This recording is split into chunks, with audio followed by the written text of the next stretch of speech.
সূর্য তখনও ঠিক মতন ওঠেনি। ভোরের কুয়াশা ঢেকে রেখেছে শহরের শেষ প্রান্তের পুরনো রেল লাইন। রেল লাইনের ধারে ছেঁড়া সোয়েটার গায়ে দিয়ে একজন মানুষ বসেছিল। তার নাম ছিল রফিক। শহরের মানুষ তাকে চিনত, কিন্তু কেউ তাকে নাম ধরে ডাকতো না। সবাই বলতো, ওই তো পাগলটা বসে আছে। রফিক পাগল ছিল না, সে ছিল শুধু চুপচাপ, বেশি কথা বলতো না। প্রতিদিনের মতো আজও রেল লাইনের পাশে পড়ে থাকা লোহার টুকরো আর বোতল ভাঙা কুড়াচ্ছিল। এইগুলা দিয়েই তার দিন চলতো। খাবার জোটে, আবার কখনো খাবার জোটে না। এভাবেই চলছিল তার দিনকাল। তার একটা ঘর ছিল। ও ঘর বললেও ভুল হবে। এটা একটা ভাঙা চালের নিচে 4টা দেয়াল। ভিতরে না ছিল বিদ্যুৎ, না ছিল আলো, শুধু ছিল একটি পুরনো ছবি। ছবিটিতে ছিল একজন নারী আর একটি ছোট মেয়ে, তার স্ত্রী আর মেয়ে। 5 বছর আগের একটা দুর্ঘটনায় রফিক তার চাকরি হারিয়েছিল।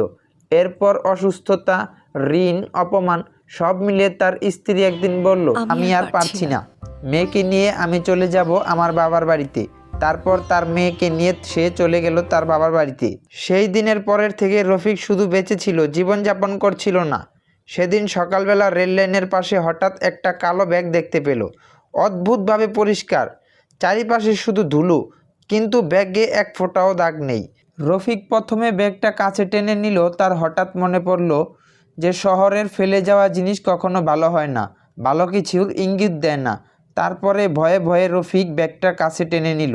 ব্যাগটা খুলতেই তার চোখগুলো যেন আকাশে উঠে গেল। ভিতরে টাকা ভর্তি, অনেকগুলো টাকার নোট। ব্যাগের ভিতর নতুন নোটের গোছানো বান্ডিলগুলো দেখে রফিক বসে পড়ল। তার মাথা ঘুরতে লাগলো, কারণ সে কখনো একসাথে এতগুলো টাকা দেখেনি। রফিক নিজেকে নিজে বুঝাতে লাগলো, এই টাকাগুলোর মালিক আমি না, এটা আমার হতে পারে না। সে ব্যাগটা বন্ধ করে দিল। চারিদিকে তাকালো, কেউ নেই। সে ব্যাগটি নিয়ে ঘরে ছুটে গেল। সারা রাত ঘুমাতে পারল না। চোখ বন্ধ করলে মনে হচ্ছে এটা তার জন্য একটা অনেক বড় পরীক্ষা। পরের দিন ঘুম থেকে উঠে খবরের কাগজে সে পড়ল, এক ব্যবসায়ীর গাড়ি থেকে টাকা ভর্তি ব্যাগ হারিয়ে গেছে, পুলিশ তদন্ত করছে। রফিক বুঝে গেল এটাই সেই ব্যাগ। রফিকের সামনে রয়েছে দুটি রাস্তা। একটা রাস্তা হলো সে টাকা রেখে নতুন জীবন শুরু করবে, আরেকটা রাস্তা হলো সব ফিরিয়ে সে আবার ফকির হয়ে যাবে। অনেক মানুষ হলে হয়তো প্রথমটাই বেছে নিত, কিন্তু রফিক চুপচাপ দ্বিতীয়টা বেছে নিল। সে থানায় গেল, ব্যাগটা জমা দিল। পুলিশ প্রথমে বিশ্বাস করেনি এমন মানুষ এখনও হয়। টাকার বান্ডিল ভর্তি ব্যাগ থানায় জমা দিয়েছে শুনে থানার সব অফিসাররা খুশি হয়ে হাততালি দিতে লাগলো যে এখনও এত সৎ মানুষ আছে। কিছুক্ষণ পরে সেই ব্যবসায়ী আসলো, তাকে তার টাকা ভর্তি ব্যাগ ফিরিয়ে দেওয়া হলো। কয়েকদিন পর ব্যবসায়ী নিজে এসে রফিকের বাড়িতে তার সঙ্গে দেখা করলো। তার চোখে ছিল অবাক হওয়া। রফিককে ব্যবসায়ী বলল, তুমি চাইলেই টাকা নিয়ে পালাতে পারতে। রফিক বলল, পালানোর মতন আমার আর কিছুই নেই, আমি অনেক আগেই সব হারিয়েছি, হারানোর ভয় আমার নেই। সেই দিন রফিককে এই ব্যবসায়ী তার অফিসে একটি চাকরি দেয়।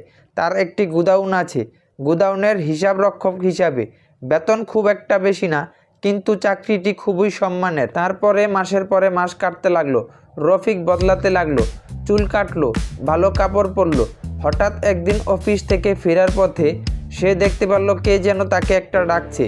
সে দেখতে পেল তার মেয়ে তাকে ডাকলো বাবা বলে। রফিক ঘুরে তাকালো, তার মেয়ে। তার চোখে ভিজে গিয়েছিল। স্ত্রী পাশে দাঁড়িয়েছিল। এইবার তার চোখে লজ্জা ছাড়া আর কিছু নেই। তো বন্ধুরা, তোমরা এই ভিডিওটি দেখে কি শিখতে পারলে?